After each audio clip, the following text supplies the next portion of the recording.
Tout va bien. C'est vendredi. Oui, c'est vrai. 30 minutes, let's go. Oui. Donc, 30 minutes, les actus rapides. Brouille entre Xi Jinping et Trudeau. Trudeau. Bah, là, en l'occurrence, Trudeau, ça marcherait aussi. J'en parle juste après, de toute façon. Ouais, après ça, il y a un projet qui s'appelle Home. Puis en gros, c'est un projet pour permettre au Congo de rapatrier des dépouilles qui ont été prises pendant une ère très, très coloniale de la part de la Belgique. Ah purée, c'est con qu'on n'ait pas le temps parce que j'avais en plus lu plein de trucs sur la période coloniale de la Belgique au Congo et c'est un peu glauque. C'est carrément glauque. Ouais. Ensuite, on va parler rapidement de Twitter qui devrait mourir ou pas. Mais on sait pas, on verra.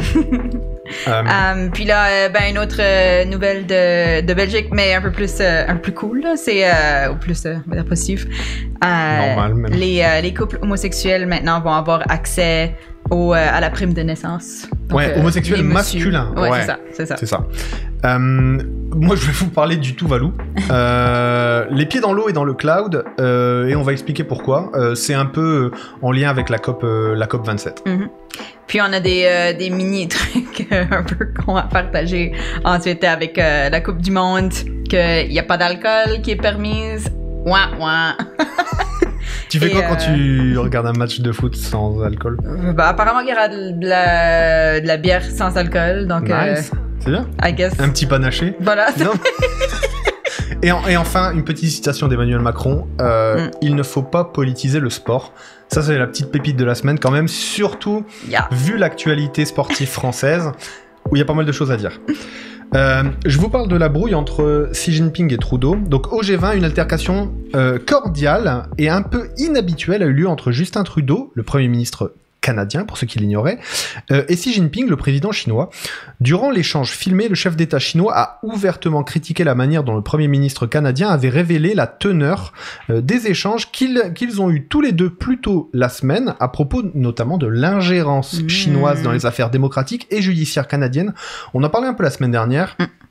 Notamment la présence de supposés commissariats chinois en Chine, au Canada, et aussi peut-être des attaques informatiques ou des coups d'influence de la Chine sur des élections, et notamment un truc qu'on a pu lire qui était assez incroyable, qui était le financement de campagnes de candidats dans les élections canadiennes par des intérêts chinois, du coup, qui auraient financé des campagnes parce que, après coup, ces parlementaires-là auraient soutenu un peu les intérêts de Pékin, tu vois, contre les intérêts des Canadiens.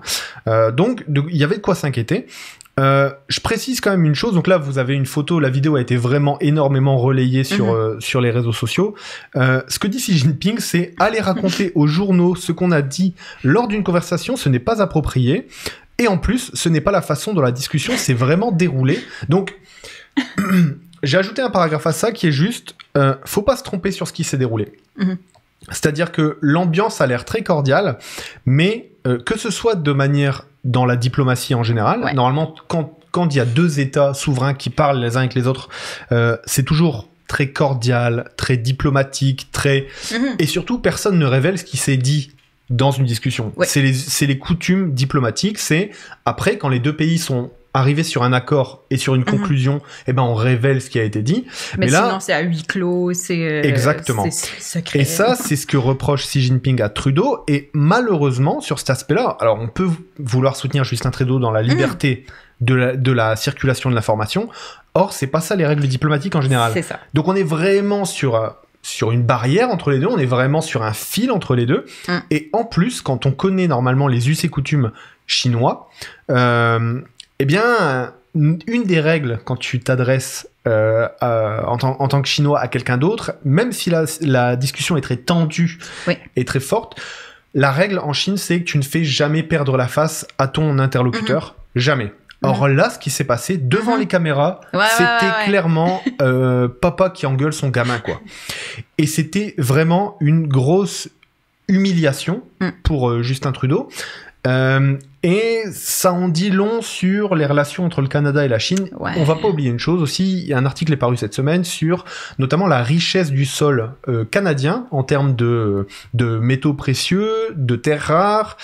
Et ça, quand vous êtes un pays comme le Canada, dont la population c'est seulement 2 villes en Chine, clairement, la population de tout le Canada, c'est... Puis il y a des petites villes. Hein, non mais voilà, c'est deux des plus grosses villes chinoises, ben voilà, ça fait la population du Canada. Tu te dis, à quel moment... Bah, je me retrousse les manches et je fais front à ça. Bon, bah, Justin Trudeau a été fidèle à lui-même. Il joue un peu solo dans ces périodes de communication, comme il a l'habitude de le faire avec le gouvernement fédéral, mais sur le territoire, ou même au sein de l'OTAN, des fois, ou même au sein de l'OCDE, mais pas un G20. Un G20, t'as pas que des potes. T'as vraiment pas que des potes. Et là, peut-être qu'il s'est pris une petite claque derrière la tête. Dans les deux cas, c'est pas très bon. C'est pas un très bon signe pour l'avenir. On va quand même rappeler qu'il y a eu des affaires assez chaudes entre la Chine et le Canada, notamment l'arrestation au Canada de plusieurs personnes suspectées chinoises, donc notamment la directrice financière de Huawei. Ouais. Donc ça avait fait pas mal de vent. Du coup, de l'autre côté, ce qu'avait fait le gouvernement chinois, c'est qu'il avait arrêté deux Canadiens. Oui. En échange. C'est vrai. Et enfin, un salarié de Hydro-Québec qui a été également arrêté parce que il ferait valoir les intérêts de la Chine avant les intérêts du coup du Québec et du coup du Canada. Donc du coup, voilà, il y a vraiment ces guerres d'influence là qui se déroulent et normalement, ça ne se voit jamais. Non, c'est ça. Et là, fuck. Là, c'est live là. Ça se voit. C'était un peu incroyable. On passe sur la nouille suivante. Je pense que je pouvais pas faire une meilleure transition. Donc, on parle du projet qui s'appelle Home, donc chez soi.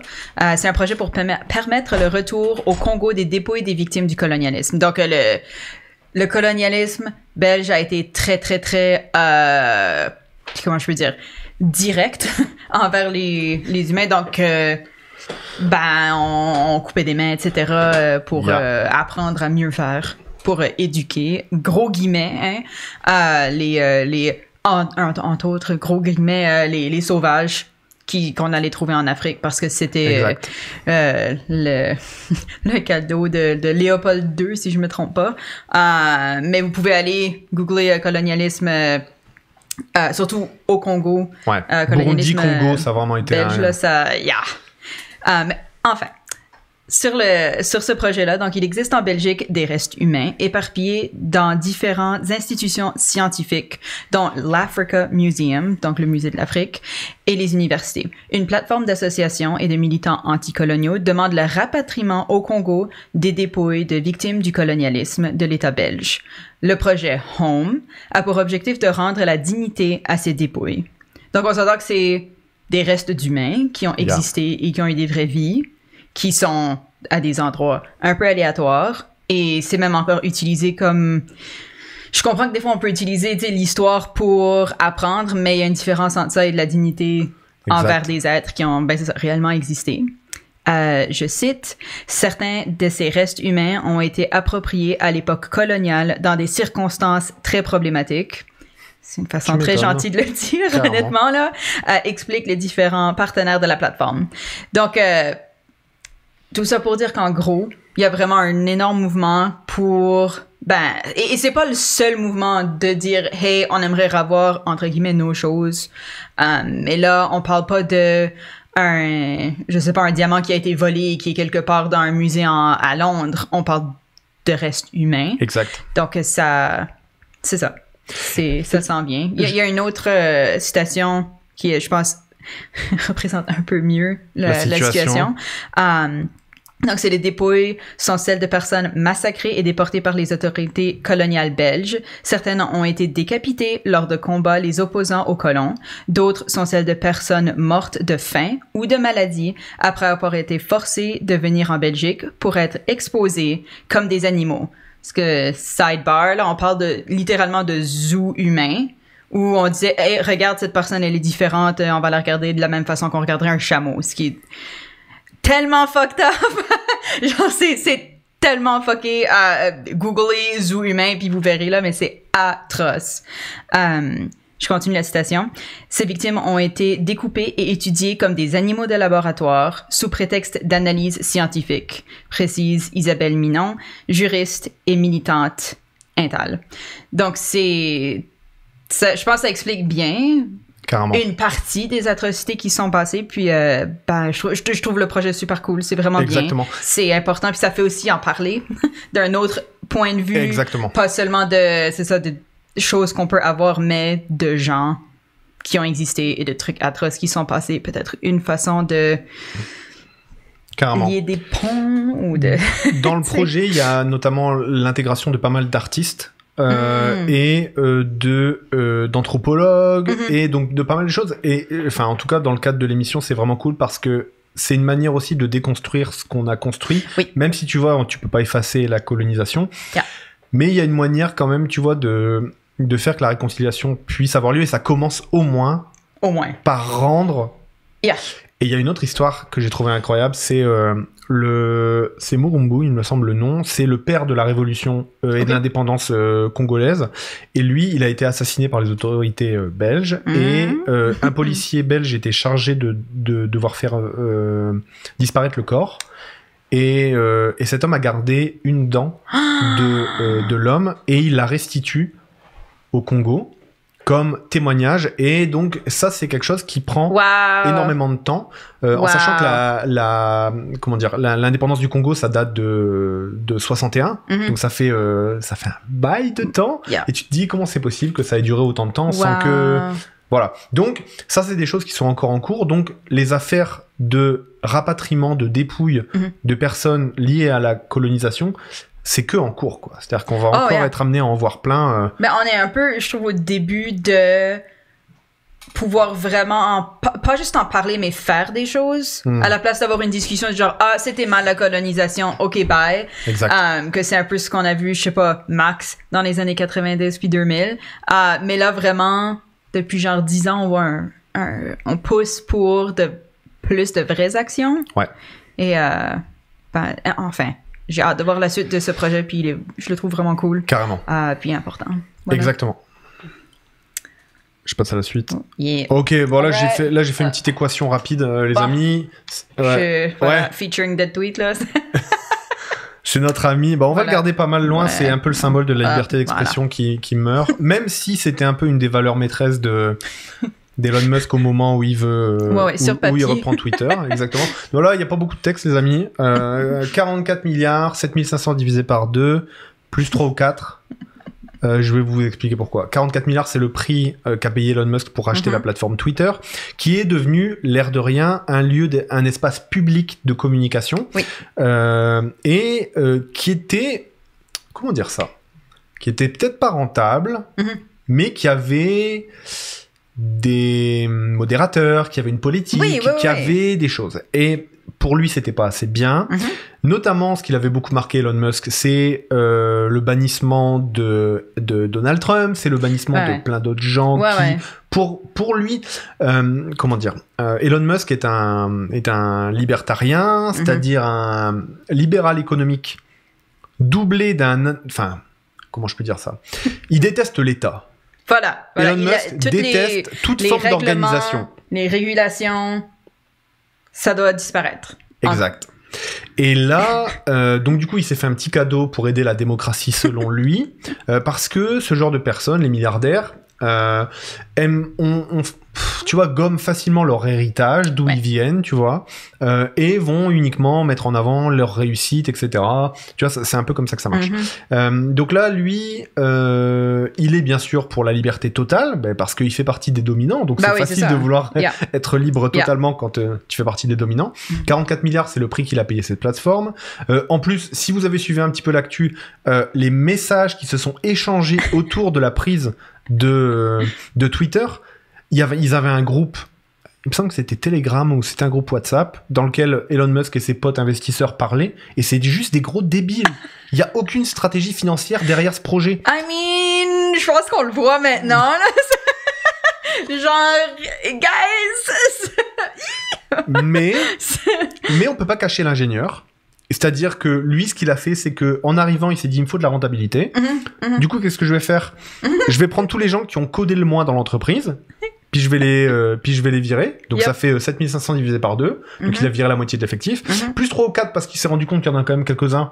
Ils codaient pas beaucoup en nombre. mais beaucoup en technicité, donc il les a rapatriés. Ensuite, il a lancé un ultimatum en disant, soit vous restez avec moi, on va construire le Twitter 2.0, et vous allez bosser de ouf, et on va créer ça. Tu vois, il a créé une sorte... Comment dire, il a voulu créer un petit peu ce rôle de leader, charismatique, capitaine d'industrie et tout. Le hic, c'est que les patrons de la Silicon Valley, notamment Elon Musk, tu vois, c'est pas trop des capitaines d'industrie, tu vois. Ils vont pas monter au front ou quoi que ce soit. Et en fait, son ultimatum, surtout qu'en plus, il s'adresse pas à des employés de chez Walmart, tu vois. Non, mais c'est ça. Il s'adresse pas à des gens qui ont absolument besoin de ça pour vivre. Il s'adresse à des développeurs de talent qui vont de toute façon être embauchés partout. Exact. Absolument partout. Yeah. Du coup, son ultimatum de vous allez crever comme quand vous aviez 20 ans, ça a pas trop marché. Du coup, ce matin, on n'a pas encore les chiffres officiels, mais en gros, on sait pas exactement combien il reste de gens. Ouais. On sait absolument pas combien il reste de gens dans l'entreprise. Les bureaux étaient fermés, ont été barricadés par les cadres, de manière à ce qu'il n'y ait pas d'espionnage industriel ou de sabotage. Donc ça te dit un petit peu l'ambiance dans le truc. Et enfin, la dernière chose, c'est sur la mort de Twitter, pas mal de gens sont en train un petit peu de spéculer sur ce qui pourrait arriver, etc. Faut savoir que derrière, il n'y a pas une chaîne de montage avec des gens qui sont obligés de ramer pour que ça roule. Non, c'est ça. C'est une plateforme qui va tenir jusqu'à la prochaine catastrophe. C'est-à-dire que là, actuellement, s'il se passe un mauvais crash, c'est pour ça qu'ils ont fermé les portes. S'il y a un petit sabotage à ce moment-là, quand t'as viré tous les gens qui tenaient le bateau, et que t'as plus personne qui sait naviguer, tu te dis qui est-ce qui me reste, tu vois, pour faire tourner ça. Donc là, Twitter est un peu, je vais pas appeler ça un réseau mort-vivant, mais en gros, il tient debout jusqu'à la prochaine catastrophe. Et non, mais c'est super intéressant parce que j'avais vu un truc où on comparait ça un peu à MySpace ou à des sites comme ça, puis pour moi, MySpace, c'est mort parce qu'il y a eu des compétiteurs et c'est juste ça a vieilli et il y a quelque chose d'autre qui a pris sa place. Que là, Twitter, il n'y a pas quelque chose qui prend sa place. Non. Les gens migrent, les gens l'abandonnent, ils partent du bateau. Donc, c'est vraiment intéressant comme dynamique à suivre. Et en même temps, un truc aussi, c'est qu'il n'y a jamais eu autant d'activités sur Twitter. Et ça, c'est ce que dit... Moi, j'ai recommencé à l'utiliser il y a genre 1 mois. Je me disais, merde! Exactement. C'est ce que dit Elon Musk. Il dit, on annonce, d'ailleurs, c'est un peu son genre d'humour, là, vous voyez l'image. Quand il tweet ça, il sait pertinemment que il y a plein de gens sur Twitter pour assister à la mort de Twitter. Oui. Tu vois ? Après, est-ce que ça va vraiment se produire ? On sait pas. Donc là, on verra ce qui va se passer. Lui, après, c'est un ingénieur. Il va faire rouler ses trucs. Il a une certaine vision d'une entreprise. Ça pourrait tenir. En attendant, il y a quand même pas mal de gens qui migrent sur Mastodon. Si vous connaissez pas, c'est une alternative à Twitter qui est une alternative qu'on va appeler un peu nerd. C'est-à-dire qu'il faut se mettre un peu dedans pour comprendre comment ça marche. Mais ça se fait et on voit du coup émerger des contre-pouvoirs à Twitter. Et ce serait peut-être salutaire, si vous n'aviez pas de compte Twitter, de ne pas vous y rendre et de peut-être migrer directement vers Mastodon ou attendre que des gens fassent des choses un peu plus user-friendly, tu vois. Ouais, c'est ça. Parce que pour l'instant, ça l'est pas vraiment. Ouais. Je l'ai téléchargé, je me suis dit non, pas aujourd'hui. Non, mais mais c'est une application décentralisée, donc c'est quand même intéressant comme concept et tout, mais ça demande quand même plus que juste avoir son compte Twitter, rentrer dedans, faire un tweet fait. Donc voilà, alors à suivre. Putain, mais... Moi, j'aime trop qu'on a ça. Non, mais moi aussi. Putain, mais... Il marche Pour ceux qui écoutent en podcast, on a un squelette d'oiseau en plastique qui date d'Halloween et on l'a appelé Dead Tweet. Et il est sur le plateau. Voilà. Mais il est toujours là. Peut-être qu'un jour on va le démembrer. Je sais pas si c'est le jour où Twitter sera mort, mais. On l'enterrera. Bon, on passe à quelque chose de vraiment cool. Là. Je trouve que c'est une bonne nouvelle. Donc, on repasse en Belgique parce que je me disais que ça fait du bien d'aller dans un autre pays. Ça, je l'accepte. Là, on parle beaucoup du Canada puis de la France. Là, c'est ça. It is what it is. Enfin, donc, la prime de naissance, enfin versée aux couples homosexuels masculins bruxellois. Pour expliquer rapidement, en gros, donc, il y a cette prime qui est donnée aux mères, donc aux femmes qui ont des bébés, et c'était quand même alloué aux femmes de couples homosexuels féminin, là, donc de lesbienne. Et là, mais le problème, c'est qu'en gros, ça disait que les hommes en couple avec d'autres hommes ne pouvaient pas vraiment être des parents adéquats parce qu'ils n'étaient pas du tout dans toute cette logique-là de loi. Exact. Puis, ben, c'est quand même de l'aide financière dont tout le monde a besoin parce que, ben, on sait que ça coûte l'argent avoir un enfant et s'en occuper le mieux qu'on peut. Exact. Donc c'est ça. Maintenant, ça va être mis en place. C'est super cool. Je lis un petit extrait, là, mais à l'heure actuelle, la législation bruxelloise de 2019 prévoit en effet que les allocations et les primes de naissance soient payées uniquement à la mère. Petite citation, c'est de la discrimination. C'est nier le fait que deux papas puissent aussi fonder une famille. Et donc, c'est une situation qu'il était urgent de changer, insiste le ministre bruxellois de charge des allocations familiales, Oh non, j'ai checké son nom! Bernard Clayfait, rédacteur du texte qui a été voté mardi. Donc, ça a été voté. Les papas vont recevoir des allocations. Puis c'est bien, c'est cool. Juste nice. Ça fait du bien. Yeah. Good job. Good job, la Belgique. Yeah. Enfin... Ben pour ça, là, écoute. Non, mais la Belgique, aujourd'hui, c'est l'émission de la Belgique qui se rattrape, tu vois. C'est ça. Elle se rattrape, tu vois. Ok, alors, ça, je vais vous parler du... Je sais pas comment on prononce ce pays. Tuvalu. Tuvalu, hein. Ouais. Vous l'avez sûrement vu l'année dernière, enfin lors de la COP 26 en Écosse, il y avait, c'est l'image en bas à gauche pour ceux qui nous regardent, et pour ceux qui nous écoutent, vous vous souvenez forcément de cette image. C'était le ministre des Affaires étrangères, il me semble, qui apparaissait à la caméra sur un fond bleu avec les drapeaux, etc. Et la caméra dézoomait au fur et à mesure de son discours, parce que son discours c'était "Eh oh guys, on est 12 000 habitants. Sur une île, si vous faites rien, on va crever, et notre île n'existera plus." Donc ça, c'est ce qu'il disait l'an dernier. Cette année, et donc bon, bah la COP 26 avait été un superbe... Voilà, ce son-là, c'est ce que la COP 26 a été. Bref. Et donc, cette année, eh ben, il recommence. Avec notamment un autre message fort qui est de dire notre pays va disparaître, c'est une certitude. Il nous faut devenir la première nation entièrement numérique et en gros transférer toute notre île dans le métaverse, qui est un peu cette réalité virtuelle, voilà, pour que nos enfants et nos petits-enfants puissent savoir où est-ce qu'on habitait. Donc c'est bien sûr, c'est un peu de la provocation, mais c'est surtout pour faire parler énormément de la situation. Eux, c'est un archipel qui, si tu rajoutes 1 mètre de flotte autour du monde, ils sont sous l'eau, quoi. Et donc, et ils y peuvent rien. Parce que, bien sûr, ils représentent 1/10000000 peut-être des émissions de CO2, et je suis même pas sûr que ce soit le cas, tu vois. Je suis même pas sûr que ce soit le cas. Et en gros, ça, c'était intéressant aussi de voir ça. La COP 27, pour l'instant, se déroule. Il y a des discussions, ça va bientôt accoucher de quelque chose.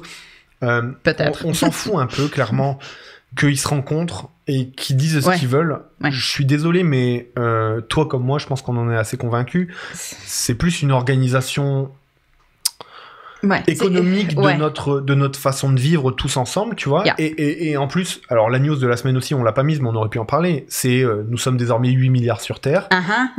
8 milliards, c'est pas un problème pour la Terre. C'est vraiment pas un problème. Il y a de la place, il y a des endroits qui sont entièrement vides, il y a de la nourriture pour tout le monde. Donc, à un moment, c'est plutôt une question de comment je répartis les richesses et quand on dit répartir les richesses, c'est pas donner un chèque à tout le monde, on s'en fout. C'est plutôt de dire où est-ce que je mets des infrastructures parce que je réfléchis à ça l'autre fois.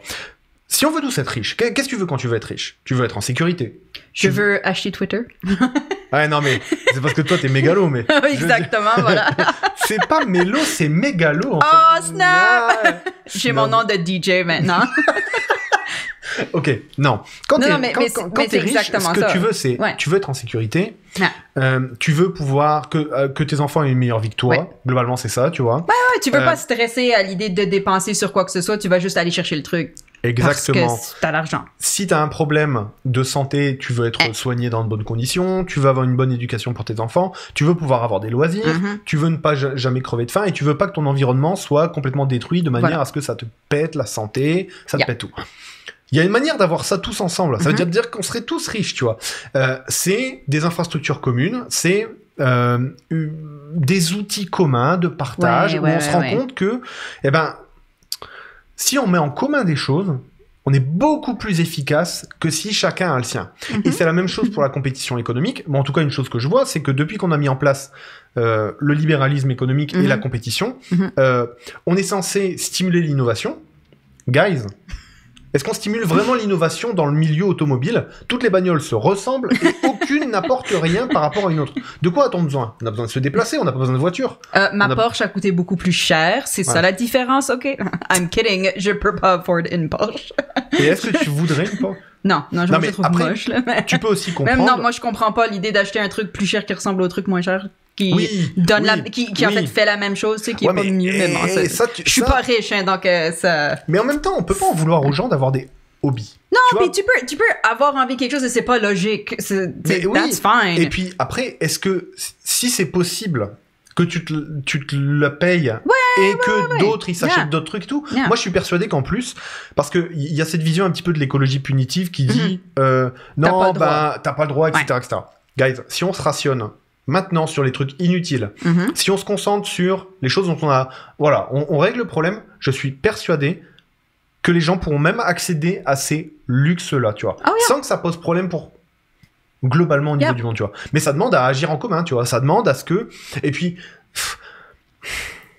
Bref. Tu sais ce que je veux dire. Mais... Non, mais genre l'exemple de quelqu'un qui peut se permettre d'acheter un réseau social à 44 milliards, ça fait poser des questions sur comment est-ce qu'on utilise les recherches at large dans le monde et comment les trucs sont distribués. Tu sais, que si c'était pas le cas, on aurait déjà réglé genre la fin dans le monde. Tu sais, exact. Voilà. Puis non, mais attends, ce gars-là, il y a la force de frappe aussi pour envoyer, pour avoir des programmes spatiaux, etc. Tu vois, donc, ça c'est... Bref, anyways. On en a déjà parlé. La première émission, on a évoqué un nom, c'était Elon Musk. Et je pense qu'on va l'évoquer à chaque fois. Ce gars est une plaie pour l'humanité. Bref. Enfin.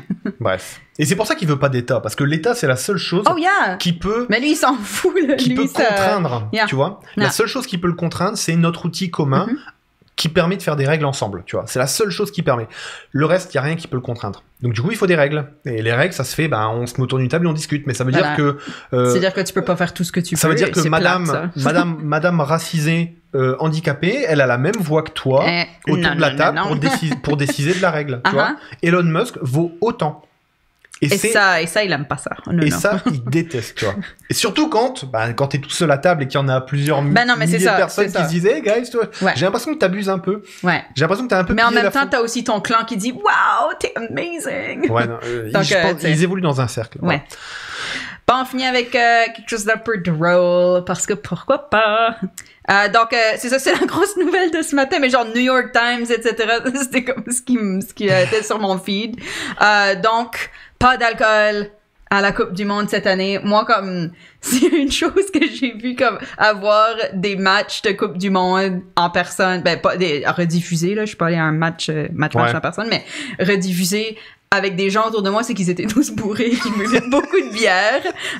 Fair enough, c'était surtout dans les pays scandinaves où les gens sont des fois beaucoup bourrés anyway, mais de façon responsable quand même. Mais tu sais, c'est ce que tu bois quand tu regardes du foot entre amis, souvent.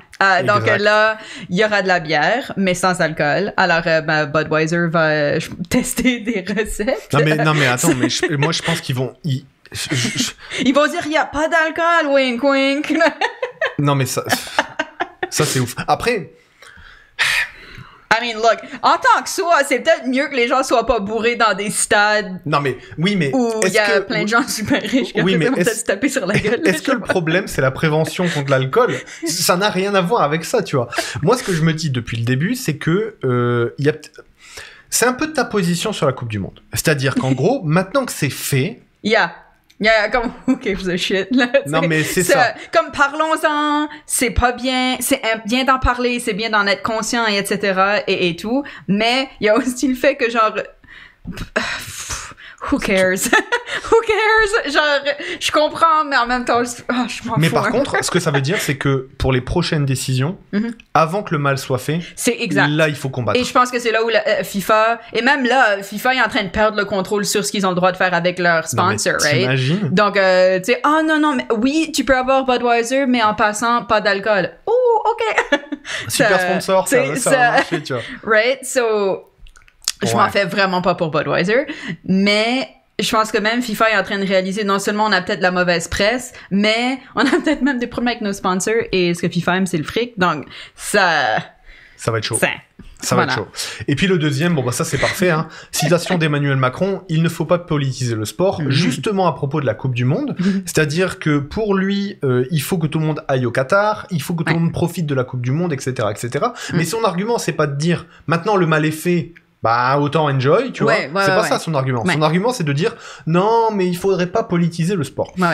Joue au foot et sois content. Voilà. Non, mais mec, je veux bien. Moi, je veux vraiment bien. Hein. Seulement, si les stades étaient pas bâtis sur 7000 morts ouvriers sacrifiés, tu vois, en plein milieu d'un désert. Non, mais entre autres, plein d'autres trucs, là. Au milieu d'un désert où tout sera climatisé et tout. Ok, mais je pense que là, ça demande un petit peu de politisation. Et surtout que, ça a été aussi une autre news de la semaine, à côté des 8 milliards d'êtres humains, c'est quand même les 2 nouvelles mascottes des JO de Paris 2024. So great. Guys, moi j'adore. Ladies. Donc, alors, les ladies verront des choses, et puis les révolutionnaires verront des autres choses. Voilà. Il faut pas politiser le sport, et la mascotte des Jeux Olympiques, c'est 2 bonnets phrygiens, qui est le symbole de la Révolution française. Alors, on a eu pas mal de jokes entre nous, ils auraient pu faire une petite guillotine, ça aurait marché aussi, tu vois, mais, et puis surtout que ces 2 bonnets phrygiens ressemblent à des clitos. Surtout que genre, je pense la même journée dans mon feed, il y a des articles qui sont sortis sur la représentation en 3D venant de recherches sur le clitoris. C'était dans mon feed, ok, alright, intéressant, biologie. Et là, entreposé avec la nouvelle mascotte des JO qui ressemble vraiment au même modèle. Donc, je devine que c'était pas ce qu'ils pensaient au début, mais guys. Yeah. Donc pour moi, c'est un super choix. Il y a eu des mascottes toujours moches. Il y a eu des trucs, mais là, c'est vraiment énorme et ça tombe vraiment dans une séquence politique super intéressante à analyser. Du coup, nous, désolé, mais on va politiser le sport. Voilà. Et du coup, moi, je me demande, est-ce qu'il y aura, tu vois, genre, un nouveau sport olympique, tu vois, le concours du coupage de tête, ou, tu vois, un truc nice, tu vois, comme ça. Tu vois, et ça s'appellerait la terreur, tu vois, un truc du genre. Moi, je kiffe. Et alors, on peut ne pas aimer mettre en avant des symboles révolutionnaires pour quelque raison que ce soit. Ok. Mais par contre, ça fait tellement chier la droite que c'est un gros kiff. Que ce soit sur la question du clito avec les féministes qui s'emballent, que ce soit sur la question révolutionnaire avec les révolutionnaires qui s'emballent, c'est juste un gros kiff. Du coup, c'est hilarant. Allez sur n'importe quel article, regardez les commentaires, et c'est great. Donc du coup, moi je vais enjoy carrément. Ah oui, 100%. Du coup, je te propose d'enjoy un petit panaché Budweiser sans alcool. Parfait. Et un petit bonnet phrygien clitoris. Et je pense qu'on aura bien politisé le sport comme il faut. I love it. Nickel. On a réussi à finir en une demi-heure. C'est pas mal.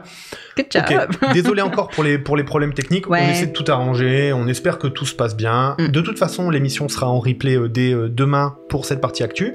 Et puis là, moi, j'ai hâte. C'est que on va se retrouver avec Maya Fox d'ici. On va se faire une pause un peu plus longue pour dire d'être sûr que tous les trucs techniques vont bien.